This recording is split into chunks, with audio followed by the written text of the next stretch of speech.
What's happened? That was a crazy ending on that, huh? That video just went, ah. So that threw me off a bit. I'm not gonna it like wakes up everybody. So welcome everyone to the Biz Pulse. We're back again this week. I got my sidekick and the busiest lady in our community with me here. So I don't know. We have a guest today that's like you two are like she's a worker too. So you guys you're head to head on that. So yeah, there's some pretty amazing ladies in this Hex community of ours, and she's definitely one of them. Yeah, you ain't kidding. I love bringing powerful, talented people, and especially ladies on that kind of educate us on a lot of different things. We're just gonna have a fun conversation. And I don't even want to keep her off screen anymore. Let's bring SJ on. Hey, welcome. Hello. Thank you so much. So good to be here. Woo. We're glad to have you. I've watched some of your stuff, and you probably heard me, but I mean, you're extremely busy, and I want to just first always say thank you for all that you do for the community, and just like I'll speak from a women's side and for women in general. You two are just like doing great things, and I have a daughter that's 16. I look at people like you that like we need more, right? So thank you for that. Yeah, much appreciated. I wouldn't have it any other way. I seriously feel like I've finally found my place in the world, and I'm just so happy to be here doing all this work. Like it's so meaningful and so fulfilling. Like seriously. Yeah, that's cool. That's cool. So I know. I don't know a lot about you, so I'd love just to kind of know your backstory and how the heck you got into this community, if you wouldn't mind sharing. Sure. Yeah, absolutely. So I have always been interested in crypto, just in general. I'm one of the people who found out about it because my boyfriend bought drugs on the dark web way back in like, I don't even know. I want to say like 2015. No. Earlier than that. Hold on. Like 2009. Yeah. 2009, 2010, sometime around then. That's when I first learned about Bitcoin. And it's always kind of intrigued me. I did not hold any crypto of my own until around 2017. And I don't quite remember what happened at that point to get me into it. I just know that I was like, this seems like something that's going to do something someday, right? And I had a little extra, so I invested a tiny bit, like made under $500, bought a little bit of Bitcoin. And then at that time, I was living in Austin, and one of my really good friends who I know through the drum and bass and dance scene is our own beloved Crypto Kool-Aid. And so Kool-Aid basically kind of took me under his wing and was like, hey, so I saw that, I probably mentioned something about Bitcoin on Facebook or something. And he reached out and we had a conversation. And at that time I diversified. I put money into, I think probably like Ripple and Cardano and ADA, like, just all these little coins, just like, bought a bunch of everything. And then right after that, I ended up moving from Austin to Puerto Rico and didn't even think about it again. Didn't touch the crypto, didn't look at it, had no, not that I didn't have interest in it, but I was just so busy living my life and doing, whatever else I was doing. So I'm pretty sure I made a bunch of money and then lost a bunch of money. And let's see, after that, I really, I just was living my life, really not doing much, not paying attention to crypto in any way, shape or form, and just had let those coins sit there. And then this last year, in like March of last year, I sold my home in Austin. And I've not talked about this part too much, but I've always been financially kind of savvy in a way. Like, I don't know what that was, because my family is not, right? Like, so my dad's very frugal, and he's like the kind of guy that will like go to the gas station and get like cans out of the trash can. Not a homeless man in any way, shape, or form, but he'll recycle them for the extra change, right? And then my mom's the shopaholic, right? She's the one that just overspends, constantly is in debt, right? Like always living above her means. So I somehow got some kind of financial smartness in some way. And I knew that I didn't want to throw money away to rent. I was like, if I can buy something for the same amount that I would be renting, like, why wouldn't I do that? So luckily in Austin, I had the ability and I had the security and I had enough to be able to do that at the time. So I had that house for a good chunk of years. And then I got to a point last year, within the last couple of years, where I was just like, man, I'm tired of paying my student loan debt. Like, this just feels like this monkey on my back, and the government's making all these promises, and who the hell knows if that's ever going to go through. So I was like, you know what, and I wasn't living in the house. I'm a gypsy. Like, I travel all the time, and I was renting the house out for the majority of the time that I owned it. Mm-hmm. And I didn't want to be a landlord anymore. I was just like, I don't want all this responsibility. So I was like, all right, I'm gonna sell the house. So it sold in May, I think, of last year. Okay. And at that time, I started looking into different financial vehicles to put my money in, because I was like, all right, I'm going to pay off all this debt, get rid of that student loan, and then make sure that I'm taken care of, right? I want to make sure that, hi, Suzy Q. I want to make sure that I've really set myself up for the future. So I looked into opening a Roth IRA. I looked into a high yield savings account. I looked into options trading, and I knew I wanted to invest a little bit in crypto too.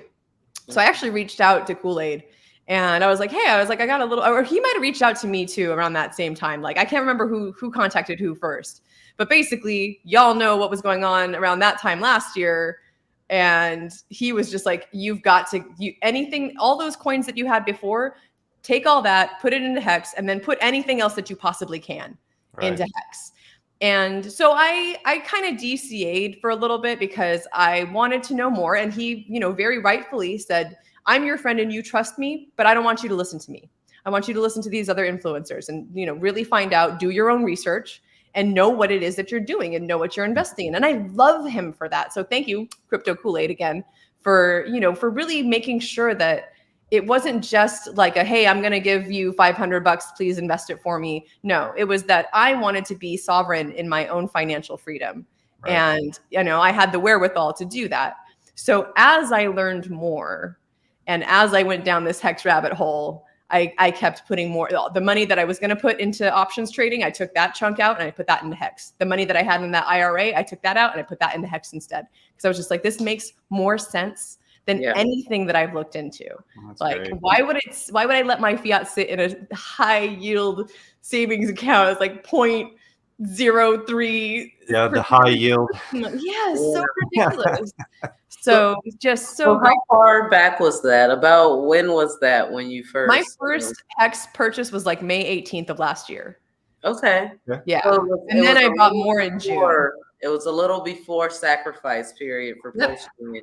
So then were you right in there in the mix when post chain sacrifice started? You were like in the weeds learning all the RH. Yeah, that was around that time and again, not just Crypto Kool-Aid, but also Chris Side Effects, because so Kool-Aid kind of got me into it. And then Chris was already understanding more than I was at the time. So he held my hand. Like, he's the one that came over and made sure that I did it, So he helped me do this pulse do the pulse sacrifice and just made sure that I was really getting it, So kudos to both those guys. So I know that I met you when we were on our road trip, when we came around to Austin. And to this point, I had never, met you. I don't know that you were streaming or anything, at this point. What was it about, that time that made you dive so deep into the community? So in part, it was, I had already bought into Hex, right? I was like, I get this. I understand it. I love it. And it actually took me about 8 months to start to listen to and be interested in Richard. And that was when I was finally, because I was just like, okay, well, I understand all these people and what they're saying, and this all makes sense, but what's up with this dude, right? What's up with this founder? What is this guy doing? And around that time, he was doing a lot of the unboxing videos. And I was just like, I don't know, and of course the first thing that you find when you are searching him is that stupid scam article, and that's all you see. And I'm like, but obviously if all of these people, I knew better, it's like if they all trust him and they're all part of this ecosystem, there's got to be something deeper. And I honestly can't remember how I found Vive. Sorry, give me one.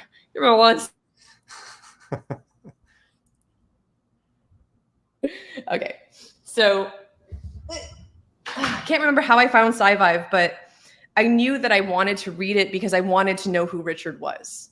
I wanted to really know who he was and what he was about. And the first, my first interaction with it, I saw that there was the PDF and everything. And then I did see that there was the audiobook. There was the Anne Hex Crypto did the speech to text version. And I love audiobooks. Like that is my thing. As someone who travels often, I will put on an audiobook and drive for hours, right? And I started listening to that thing and I was just like, I can't do it. I want to listen to this so bad, but I can't.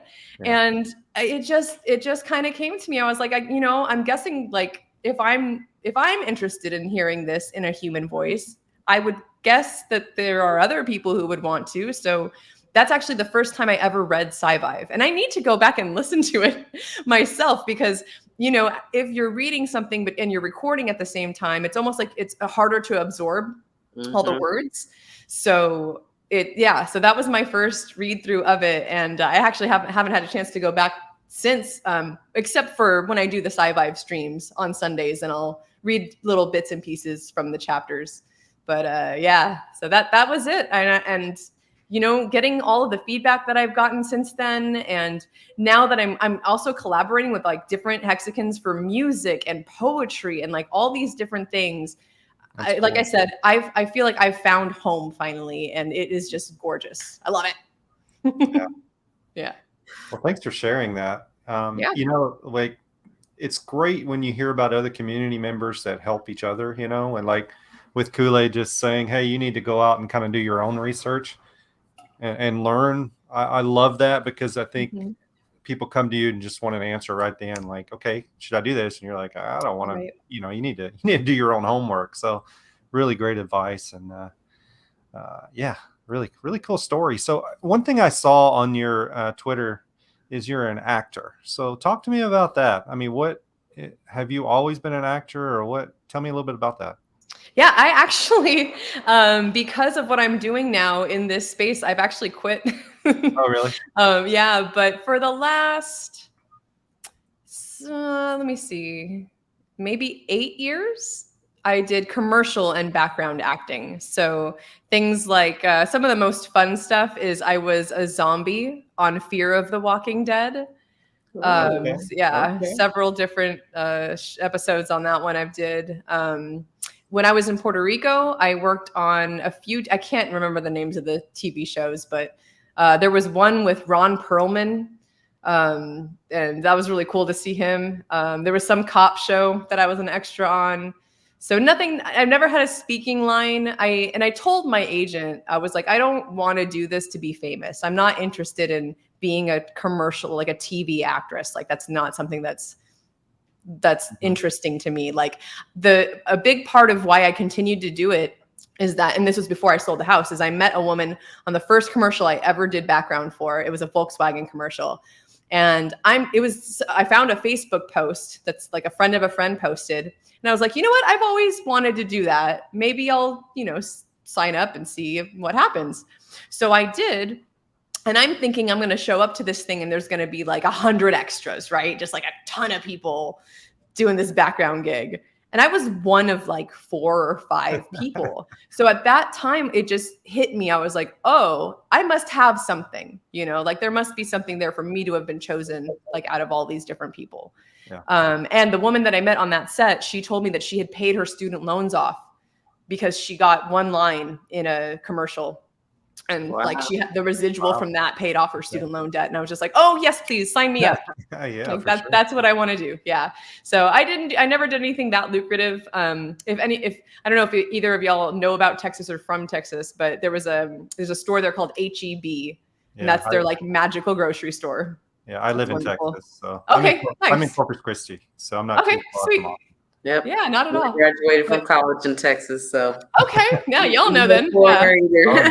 either. HEB is the best. Yeah, right before COVID, right before the COVID hit, they did a curbside commercial, and that was the easiest money I have ever made in my life. I walked out of a door in the morning with 2 bags and walked up to the back of a police car and like handed him the bags.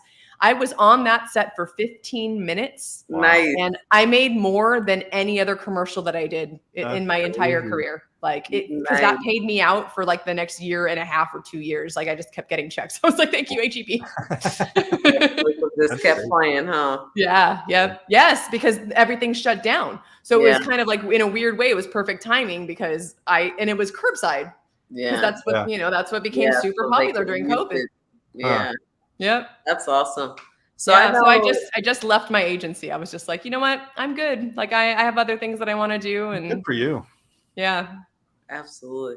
So I know here we talk a lot about, the business that you're in, or if you're an entrepreneur, why you chose that path. And clearly, just hearing about, acting and writing, narrating, this type of work you're doing is so much entrepreneurial. So what is it about, that lifestyle that calls you, Ooh, yeah, that's great. So that kind of goes into a little bit of a story too. It all started when I left my desk job at a video game company to work on a farm. That shifted my life entirely. Yeah. Like I started to learn where our food comes from, how to cook it, how to grow it, how to live a lifestyle that wasn't sedentary, like not just like sitting around at a desk for 8 hours a day. It just really opened my eyes to the possibilities of what's out there in terms of how you can make money and how you can live your life. And I met a group of these wacky hippie dudes called the Food is Free Project. And they not only taught people how to make zero cost front yard garden beds, but a couple of the guys were in a band that travels around on a bus. And I just started to get really attracted to kind of like the nomadic van life, kind of lifestyle. And I've always had just this gypsy spirit and very free soul, but that's when I really started to live it. And I was like, okay, after leaving that desk job, I never wanted to work for anyone else again. I mean, I did, right? On the farms, like we had people that owned the farms or things like that, but it was different.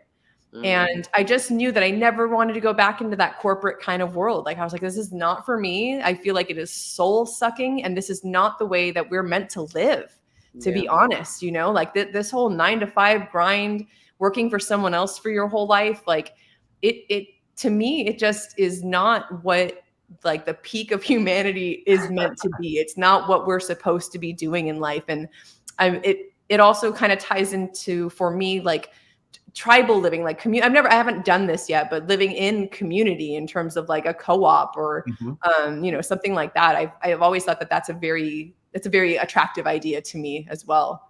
So I think that kind of answered the question. Oh, for sure. So how long have you been free from the man, as we say?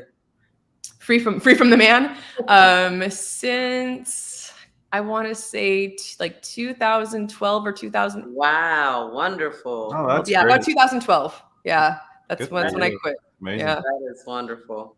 Good. Yep. That's inspiring.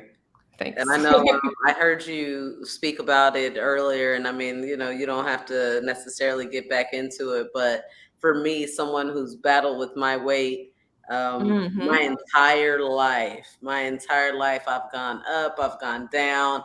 I'm one of those people that, I don't go to a whole lot of big events, but when I do, like weddings and things like that, things that you plan for, I want to present my best self.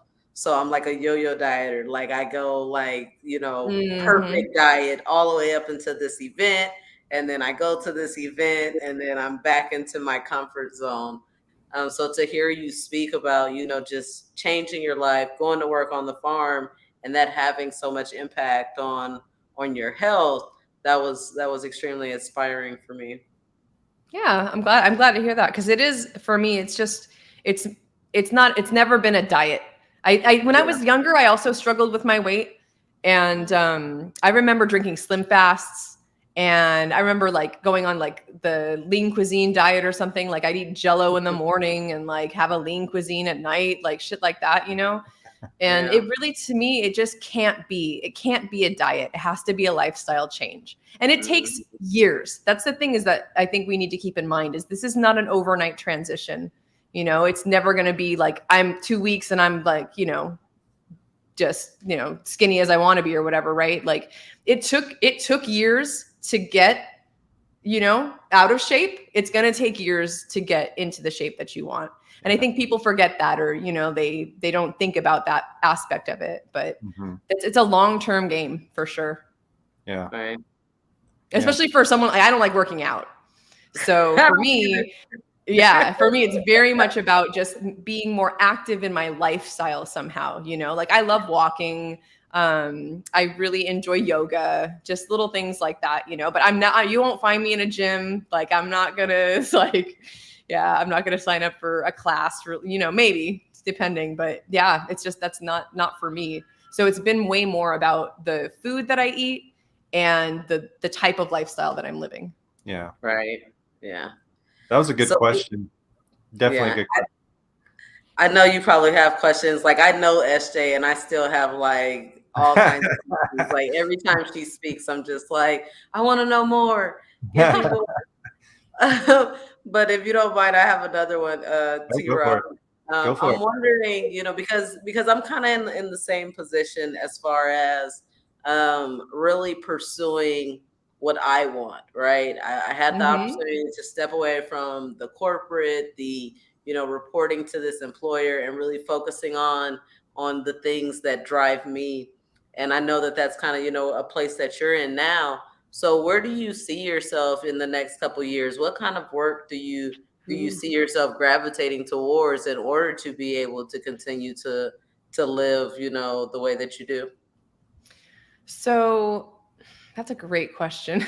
So when it comes to like my passion and what I see myself doing, like what I want to be doing, I want to be singing. I'd love to be doing more narration and things like that too. I love that people enjoy my voice. So I would be so down to continue doing audio narration. That's something that I'm definitely going to look into, doing voiceovers and things like that. The fact that I'm even using my voice right now in that capacity gives me hope for having a singing career at some point. I've just, all my life, it's the thing that I know it's what I'm supposed to do, because it's the only thing that terrifies me. It scares the shit out of me. And I get all these butterflies and knots, and like I will sing some karaoke like all day long, you know, but I do write some of my own songs. I write my own tunes and melodies and lyrics that I've always written. Since I was a kid, I've written poetry and lyrics and things like that. Yeah. And it is just such a soul-bearing type of thing to do that it's just taken me all my life to get to this point where I'm feeling more confident and more comfortable in who I am to be able to share that with the world. So that's my ideal. That's my big goal, is to be able to do music and sing and somehow make an earning through that, you know, and hopefully, you know, Hex and Pulse chain like allows me to do that. That's, you know, that's really my hope, is that, you know, I invested early enough and enough money, you know, in within the ecosystem to hopefully have those mad gains where I'm able to move forward and just, you know, do what I love, because that is definitely what I love. My soul is on fire. After I sing, I've cried multiple times. Like I just tear up, because I'm just like, it's like everything to me. Yeah. Yeah. Oh, that's cool. That's a good. I like when you go at something that you know like is challenging. You know, like you get out of that comfort zone, which is really cool to hear. So you kind of talked about it, but how did you like? Was the Vive, is that the first narration you've done, or have you done stuff in the past? Really? Wow. Oh, yeah, that was the first. Wow. The only other thing I've done on voice work is for Blizzard Entertainment. That was the video game company that I worked for. Okay. They had me do their voice, their IVR. Thank you for calling Blizzard Entertainment. Like their whole like press 1 for, yeah. So I did that, but that's the only thing that I had done in previous. So I'm curious on how long did it take you to do that? I mean, was it a long process? So yeah, so Yeah. it's 22 hours of recorded audio, and it probably took me about 45 hours. Wow. A little more than double to do the whole thing, because there were words I had to look up. There were people's names I had to look up. If you look on my channel, you'll see there's outtakes. Oh, really? So you can, there's Vive outtakes. There's like a few of them that I did. And you can hear me just messing up the whole time. It's very silly. But yeah, it was quite the endeavor. Wow. Yeah. Well, thank you for doing that. I'm going to share your channel again. Oh, thank you. In the chat. Yeah. So are you working on any other narrations right now? Yep. Yep. You are. I sure am. Yeah. I just started. I have maybe an hour done of 15 ways to fix the world. Oh, and yeah, so it was called Fix the World. And I did actually get a hold of Richard in a way for him to okay, that 15 ways to fix the world is what our new title is going to be for it. And I should be able to do it pretty quickly, because it is about as long as one of the longer chapters of Vive. It's only about it's like less than 100 pages. And I really love this book because it is, whereas to me, Vive is a very personal, this is what you can do on a personal level. Fix the World is that bigger scope, right? Where he talks about the education system and societal behavior and government and law. It's great. So I cannot wait to have that out there. My goal was to have it for this weekend, to announce it at the Pulse Chain online conference with Maddie Allen, but I don't think I'm gonna be able to do it by then. But I'm hoping to read 5 minutes from it. I'll probably read the intro, and then if there's enough time, maybe read another small section, just so people get a little taste, and so that they know that that's something that they can look forward to. Because with Richard, with all this outrage marketing and everything that he's doing right now, he doesn't have time to do any of this. Right. So he's been very appreciative, in that I've taken on the reins of, getting this done. And I really am hopeful that this book coming out in this format is going to give people a lot more of him. And it's going to be able to people are going to be able to see him in this different light, like I did. Because that's what just drew me in, was, I realized, these unboxing videos, he's doing this for a reason. If you read Vive, you understand a lot more about who he is and what he's trying to do. And you see that he's not just this one-sided person. He's a multifaceted, 55.55 carat diamond dude. That's what's going on there. So yeah, I'm looking forward to finishing that. Yeah. Can we talk about the Pulse Chain online conference a little bit? What day are you going on? Do you know who you're on panel with? Yeah, so it's actually just me. I'm going to be doing my own 20-minute segment, and I feel very honored. I'm going to be right before Richard. Nice. So wow. Yeah, Saturday night. Yeah, Saturday the 16th. And I'll be on from 8:40 to, is that the right date? Did I say that right? Saturday. Yeah, Saturday the 16th, this Saturday. Okay. From is it on that? PM. Is it on that I can't calendar? Yeah, what Maddie put out? Yeah, it should be on there. I didn't notice that one, so I'm gonna have to check that out. But I'm excited to see that. Great. Yeah, it'll be probably very similar to this kind of conversation we're having. I'm just going to talk about Vive, talk about Fix the World, and read a little bit about that, and just talk about how awesome I think Richard is and who he is. I don't know if Maddie did that on purpose, but it's really cool that I get to speak right before him, because I want to just kind of pump his love bags, here, these are all the reasons that you should love Richard Hart. I like that you're showing that side, because I think a lot of people that are somewhat new to the community, they see some of his stuff and they're like, who is this guy? So it's nice that you're pushing that side, that people can see it, and maybe relate to it better than some of the other stuff that we see. So why I didn't realize, and maybe I just don't know how the lineup is going, but I'm looking at Maddie's calendar, and for day 3, hour 2, he has you, Crypto Coffee, and KSB listed Gotcha. in the calendar. So I'm not sure if it's a panel or if it's an individual session. He told me it was individual. So maybe It's he like does one after the other. one after the other. So that's an Yeah. interesting format that we haven't seen before. I kind of like that. Yeah. Yeah, that's cool. Nice. Awesome. And that's Looking Saturday. forward to That's Saturday, right? Saturday. the Mhm. 16th. Cool. Mhm. Good deal. Yeah. So that leads me to next. Are you? I think. Are you going to be at PulseCon as well? Oh, yes. Cool. Yes, indeed. Yeah, I'm super looking forward to it. Going to be at that golf tournament at the ladies' hole. Nice. Washing balls. Washing balls, Nice. grinding shafts. There it is. Yeah. Cool. Nice. That's I'm excited. cool. No, When'd you that's get going to be that that's going to be a picture? great event. So I know this lady here has put a lot of work in to make it happen. Yes. So, Thank you. I don't know if this was UT Rob that put up the ticker, but I am super stoked about this. I I did. really I appreciate put it this. up. Yeah. Thank you so much. That's Oh, super you're awesome. welcome. You're welcome. I know the amount of work you put in, and I want it to be a success for you for sure.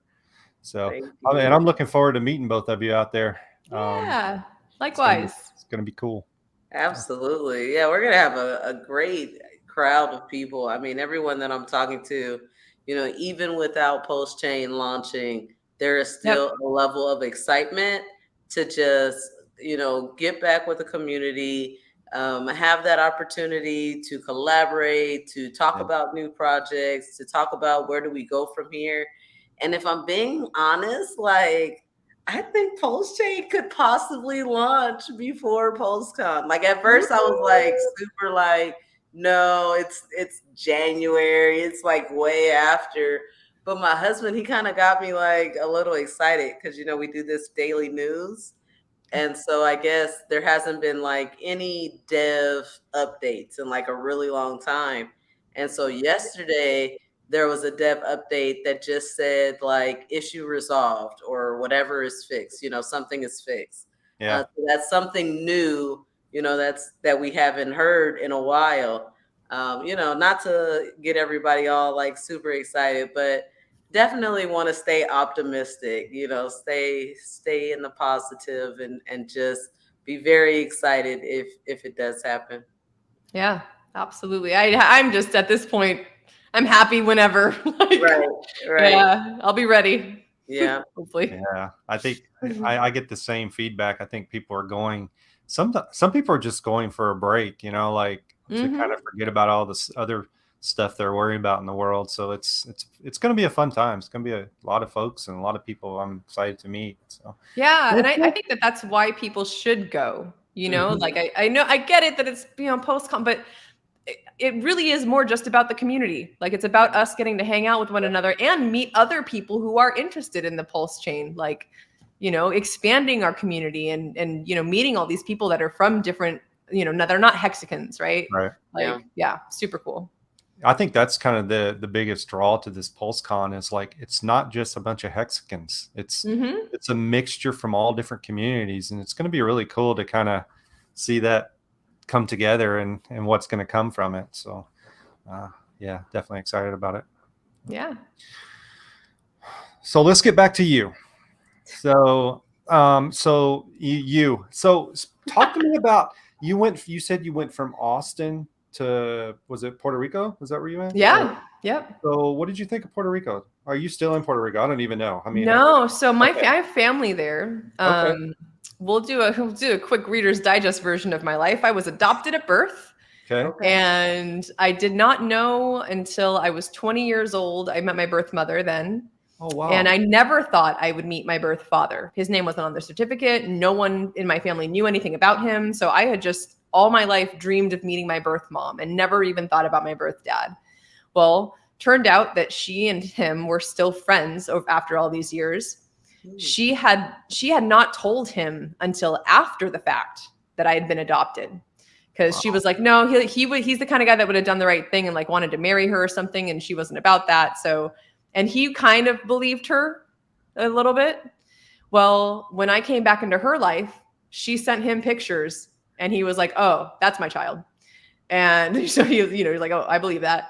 So I got to meet him, and his father is full Puerto Rican. Okay. And so my heritage, that was one of the biggest question marks in my life. I just always wanted to know about my roots and who I was and where I came from and I questioned that so much. Mm-hmm. So to finally meet my family and to finally get to know who my grandparents were and what my lineage was, for whatever reason, Puerto Rico just called to me. Like when I was there, I said, La isla me llamaba, which is the island called to me. And I moved there. I sold all the things and did all the things and rented the house out. And I moved to Puerto Rico. I got there 2 weeks before Hurricane Maria hit the island and completely devastated the island. Wow. And for 2 weeks, no one in my family knew where I was or if I was alive or anything, because there was no cell service, no internet, no nothing. The first any kind of communication we had was my grandmother had a house line, and we found an old phone and plugged it in. Yeah. And that thing happened to work at some point. Eventually, after a couple weeks, that was one of the things that came up, and then I was able to call home and be like, "Hey, I'm alive. Like, I'm fine." And that was just such an interesting. I mean, it was such an amazing experience. Like I had the opportunity to be kind of a go-between in my neighborhood, or in the neighborhood there where I was living with my grandma, between like my aunt, my tia, who was in Chicago at the time. And there's a huge diaspora of Puerto Ricans in Chicago. So a lot of people reached out to her, and then she had this list of people that I took a bike and I rode around the neighborhood I was in, checking on people to see who was there and if everyone was fine. And in my broken Spanish, luckily my family that raised me, my grandmother, they're Hispanic. So I learned some Spanish, and I learned the accent really well. So I could pass, for the Spanish that I could speak. People thought at times that I was from the island, and then they start speaking fast, and I'm like, no. Slow down. Yeah. So that basically, I spent the whole next year getting involved in recovery efforts on the island. And I worked with a group called, why can't I think of it? Fondo de Resiliencia. Basically the Resilience Fund of Puerto Rico, and they do basically they're all about food sovereignty, which they were doing it before the hurricane, but after, it was just so much more apparent that it's so important for people to be able to grow their own food and to not have to rely on things getting shipped from outside of the island, especially when you live in a tropical place where, and I can't say it in Spanish, but there's a saying that if you throw a seed, it'll grow. If you just throw a seed on the ground, it'll just grow, because the weather is so perfect there year round to grow everything. Yeah. So yeah. And the crazy thing is too, I mean, I didn't move there for crypto. I did end up going to a few different crypto conferences while I was there, because I was interested in it. So part of me wonders if I had actually run into anyone who is in the ecosystem now and just not known it at the time, because I know a bunch of Hexicans live there. So yeah, it's a very interesting part of my life for sure. Yeah, especially now. Mm-hmm. So, yep. And so I know you have a little bit of, and I think you might have mentioned it a little bit, but you have a little bit of history in Chicago as well. So Austin, then Puerto Rico, then Chicago, or? Yeah, no, I have some family in Chicago. Okay. I visit often. Oh, yeah. That's cool. Mm-hmm. That's cool. So I know I have another question. So we were talking earlier about Richard, and you narrating his book and everything, and you're narrating the other stuff for him. What have you learned that people probably don't see? What can you, right now, what would you say one thing that you've seen or learned that people right now probably don't know about Richard? Oh, I was going to say something, but then I realized he did talk about it, but he doesn't talk about it often. I think it's only been brought up in a stream or two, but that he just doesn't do drugs at all. And I really respect that about him. That actually kind of made me take a look at what I was doing recreationally and take a kind of a step back. I'd smoke weed every day, but now I don't. It's not an everyday thing anymore. And I think in part, that's not just from Richard. That's also just something that I've worked on over the years in terms of wanting to respect it, right, as medicine versus just using it kind of like for, for whatever reason, right? Right. But I like I don't know, like, it's like on one hand, I like the idea that he brings up about, the predisposition to perhaps, like, if you have some crazy in your family, like, that could pop up, that could do something. On the other hand, I've done a lot of them and had, nothing but really decent experiences or great experiences. So, but that's one thing that comes up that I don't think people realize, because I see a lot of people asking, like, oh, you smoke weed? But yeah, I'm trying to think what else. I mean, and people know this too, but just his business sense. Like, he seems like just such a sensible person.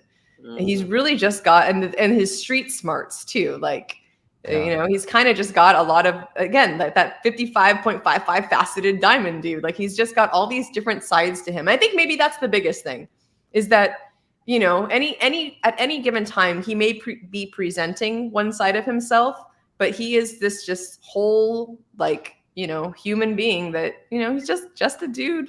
Yeah. Just a very smart dude. Yeah. He's definitely done some great stuff for sure. Mm-hmm. Just a very smart dude looking for a very young lady. Was it 18? He's not shy about saying that. That's for sure. He's not shy about that at all. What is that? The winter spring romance, right? Yeah. Absolutely. Well, it's funny because I was talking Kinetics. He did a one-on-one interview with him, and Mm-hmm. he just was trying to. He's a good friend of mine, but just said, you know what? He was totally different when I met him than what you see. Like, he was just like anybody could sit down and talk with him and enjoy their time with him. So it's just, it's like he even says it's an image, right? Like, yes, exactly. A lot of what he does is planned. Well, everything he does is planned, but so it's cool that you kind of see the other sides of him. So I like that. Yep. Very, very cool. So what else? Go for it. I know you've got a lot of questions. You know this girl, so you throw them at her. Yeah, no, I guess I really don't have a whole lot more questions. I guess I'm looking forward to PulseCon just like you are. We know that you're participating in the golf tournament. Mm-hmm. Anything else you're looking forward to out there? Oh, the fashion show. Suzanne Hexican. I don't know if they've really announced too much about this yet, but Suzanne Hexican. I love her designs and I love everything that she's been doing with the photo shoots that she's already done.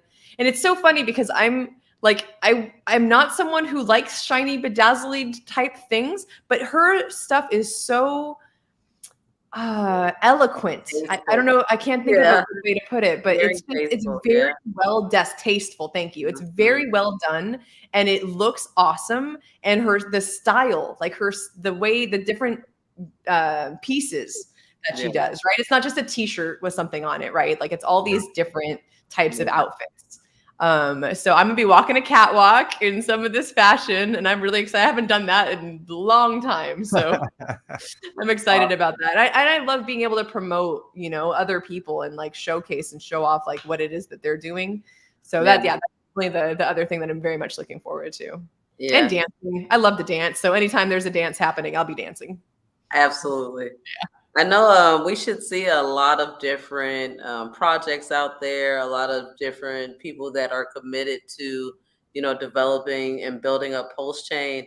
We know that we're excited about the Richard Hart products, and I don't know if you want to touch on which one you're most excited about, but are there any other projects that to be committed to Pulse Chain, developing on Pulse Chain? That you're kind of excited about or looking to learn more about when you get to PulseCon? That's a good question. There's one that I kind of worked with them for a little bit, but then kind of switched gears and had other things I was doing. But I still think it's a cool project. It's Maddie Crypto's project, Vays, and it's an NFT project. Yeah, that is they're using a really awesome comic book artist. And the illustrations are just really dope looking. They've been really quiet because they had originally intended to just launch on Mintra exclusively. But I think they might be rethinking that at this point. And again, I'm kind of with Richard on the NFT thing. I think a lot of them are just kind of silly JPEGs, but the fact that these are like their first one is Richard on a throne with his foot on a bunch of skulls. Like, it's really cool looking. So anything that's going to bring more attention, right, to Pulse Chain in that, and I think that the NFT community, like the NFT world, there's a lot of possibility there to bring people into the ecosystem. Yes. So that's one. And then being a Texan, I'm learning a little bit about Texan Token and what that's all about. I think that that's a really cool project too. And that's also launching just exclusively on Pulse Chain, which I think is a really cool thing. Yeah. Well, we got our guy. We got our guy, special guy. We've been talking about you, Kool-Aid. I know that thanks for all you do. Have an affinity for you, and I'm sure T-Rob does as well. Yeah. Thanks so much for everything. I'm looking at this. Is there any way to calculate? Let me read this question. Staking fees will be, I know it's depending on current gas levels, but I hear that I'm going to need to take out a loan to pay them after a 10-year stake. Kool-Aid, and he'll help you figure that out. No, I'm just kidding. Yeah, I guess if you're, I mean, that's what Pulse Chain is going to fix. There is the gas fees are going to be extremely low to almost nothing really. So, I mean, I don't know. I guess it's going to be all timing. That's a great question, though. Like, I think about that too, because I mean, all my stakes are on the Ethereum network right now, right? And they're going to get copied, but at the same time, it's just like, so what? Like, what's going to happen when my 15-year stake on the Ethereum on EHEX, gets to an ending point? Like, am I even going to want to end it? Like, I like that question a lot. I'd be super curious to know. So I would, if I had to answer it, I wouldn't say that there is necessarily a way to calculate it, because the gas fee is tied to the Ethereum price. So unless you can, in some way see the future as far as what ETH will be priced at in 10 years, it's very difficult to know what that gas fee is going to be. What I will say, though, is that as long as your stake, your 10-year, 15-year stake is in before the Pulse Chain copy, before the snapshot, then the fees on Pulse Chain should be low enough to where you could unstake there first and then use those gains to be able to come and unstake on the ETH chain. That's kind of how I've always looked at it, and why I've tried to get as many stakes in before the snapshot as possible, just to protect the ETH side. So that would be my part.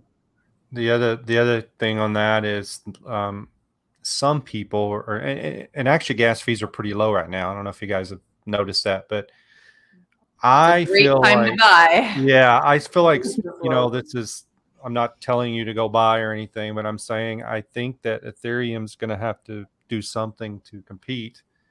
And I think the gas fees are going to be a lot lower than what we've seen. So that's just my feeling on it. Yeah, 10 years from now, I'm sure that they would have switched over to, different system. Yeah, for sure. So the title of this was surviving the actual bear market. So SJ, can you just briefly, I mean, we've got like 10 minutes. Yeah. Or surviving. Yes, sorry, surviving. My bad. So so tell us what you would tell people right now in the bear market. Yeah, absolutely. Yeah. So the last two streams I've done on my Sci-Vive Sundays, I had who came first? Hold on. Oh, my brain. Oh, RG3 and then Hexo.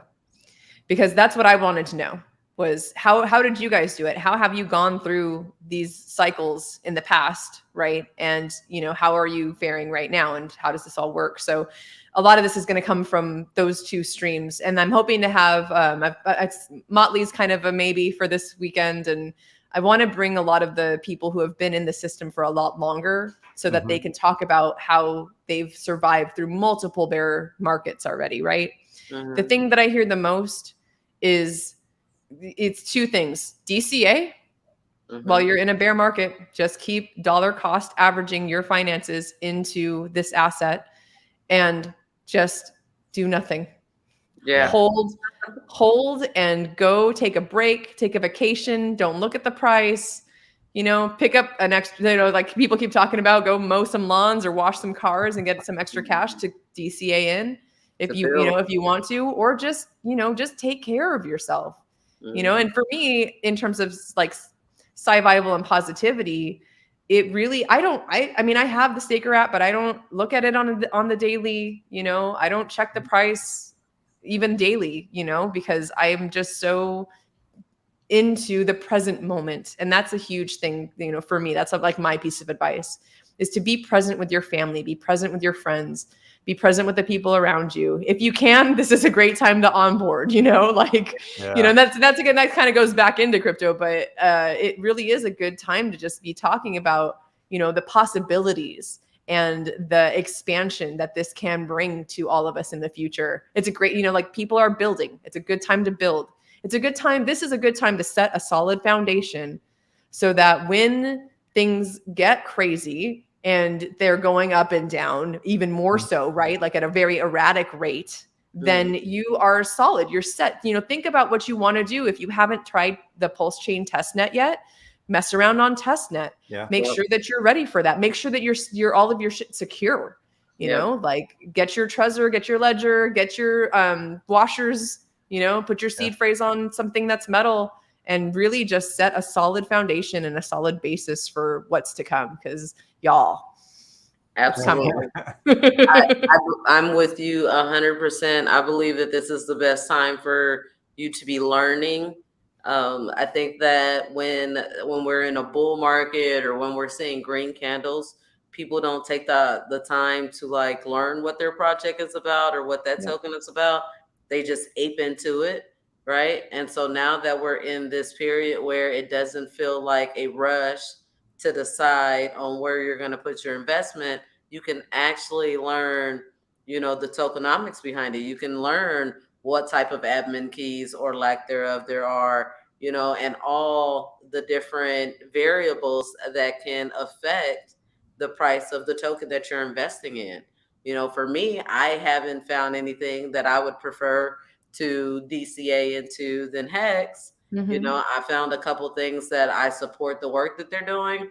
And I love the type of adoption that they could bring into the system, because to me, they do target a completely different segment, right? Like Texas token, right? I see a lot of slack, coming their way. And I'm like, but you realize that they are 100% tied to an organization that has its own membership. That is adoption that we don't have as Hexicans, right? Postpod is 100% targeting gamblers and people who, would like to invest in a casino. You want to have that equity because you know that people will continue to gamble. That is a whole different target audience than, us Hexicans that are just looking to hold and produce yield. So that is new adoption for our ecosystem. And then maybe when they come over to our ecosystem, they're like, hey, you know what? Not really looking to keep being so risky. I'm going to come on over here and just earn some casual yield with Hex, Yep. So patience. Yes. I've noticed during this bear market, it's either people are very patient or they are just throwing stuff around trying to make a dollar anywhere. So be patient, do some homework, like both of you just said, and enjoy it. More people get huge bags during a bear market than they do in a bull market. This is when you make it right now. So sit tight. It's going to come back really, really hot. So absolutely. Yeah.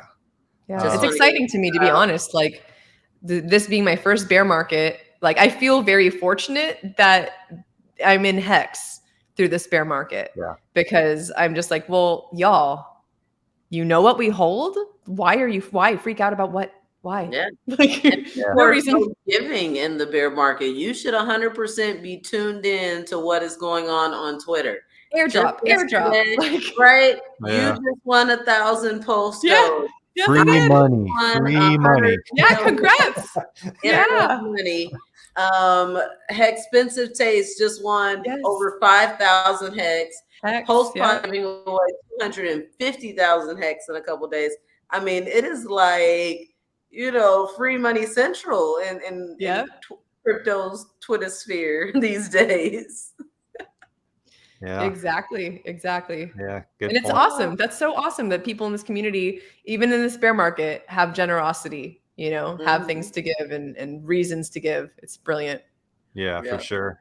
Yeah, it's yeah. I mean, I can't talk about the community more than, I mean, I always do. It's so powerful. It's just really great people in this community, and I just thank them for all they do.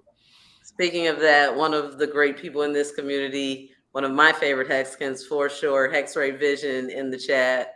Big shout out to you, but he doesn't realize, but he is definitely one of my favorite Hexicans. Hexray Vision, thanks for coming over, man. Appreciate it. Yeah, I see Johnny Chaos in there too. What's up, Johnny? Yeah, I didn't see Johnny. Johnny in there? Yeah, Chaotic Creations. Oh, I didn't even see it. $4 for a swap. Oh, okay. What's up, Johnny? Yeah. Thanks for jumping in, man. Yeah, we got 43 in right now, so thank you all for coming over and spending a little time with us. We've got the very talented SJ with us, and she's just talking about a little bit of everything, and we're picking her brain. And so the other thing out at PulseCon, is there gonna be any singing involved? Are you doing any singing out there? Oh, sign me up, y'all. There's karaoke. Last time, I think in Vegas, I tried to do some kind of karaoke thing. It just never worked out. So we should plan an event. Nice. Like we need to do a karaoke night. In the chat, you already announced it. Johnny, let's do it. Yep, you know that Freddie is throwing another penthouse party. I'm requesting a microphone. Both at the mic. Let's do this. And she'll make it happen. So you're singing. You're singing. Once I put that chop down. Perfect. I'm about it. Is in here, like, get on the track, SJ. Yes, I'm studio time. Studio time. I'm so down. 100%. I love it. So, you know, T-Rob, I just got to point it out because so many people have screenshot this background we have. Every time you put up a comment, it makes SJ look like she has a little body. Oh, really? I noticed that earlier. So many people like screenshot this picture and send it to me. Like, you guys keep putting little bodies on people. I love it. I love it. Now I'm gonna keep doing it. Perfect. Well, we're almost out of time. What else, SJ? Would you like to throw out there? I mean, we've had a ball with you. I mean, we could spend hours with you, of course, but we just don't have that amount of time. I appreciate it. I would just say stay tuned, y'all. Tune into my channel almost every Wednesday and every Sunday. I try to stream. And if I'm not doing a Woman Crush Wednesday, I'll do a Wellness Wednesday. I like alliteration, as you could tell. Sci-Vibe Sunday, Wellness Wednesday, Woman Crush Wednesday. I'm always just trying to be a positive voice. You know, I tell people that you're not going to find my channel unless you're already in this ecosystem, most likely. Because I'm not the kind of person that's going to just like I don't talk about projects. I don't talk about coins. I don't talk about price. Right? Like I go deep and we talk about, you know, really taking care of yourself. Like this is more about the wealth part in the holistic wealth. Right. I'm going to just like kind of give a big ups to Lindsay the Hexican. I had her on my stream this morning and I'm going to be on her Vive Finance channel on Friday. I totally missed, we were supposed to do something on Tuesday together, but definitely check out Vive Finance Friday at 9:30 Eastern. I'm going to be doing I'm going to be like giving a gift to the community in the form of like a wellness practice. Oh, nice. So something really cool to tune into. For me, I'm always doing something different and I'm always doing something positive. So yeah, tune in, like, subscribe, and stay tuned for 15 Ways to Fix the World. Thank you so much for all you do. So nice to meet you. And people can find you on Twitter at AWildSJ, just AWildSJ. You guys go check her out, go follow her, go to her YouTube channel. She's doing some great things. Thank you so much for joining us, and we definitely want you back. So anytime, you're welcome. Yeah, I'd love to. Appreciate it, y'all. Thank you so much. Take care. Bye. All right, that was awesome. Yes. She's one that you could talk to for hours, and what a great personality. And what stories she has, huh? She just gives us a little tip of them, but I mean, I'd like to sit down with her and just talk to her about her life. It sounds interesting. Yes. Anybody who has like a real connection with the earth and like, kind of about that van life and just new Yeah, experiences, they're always going to have the best stories. for sure, for sure.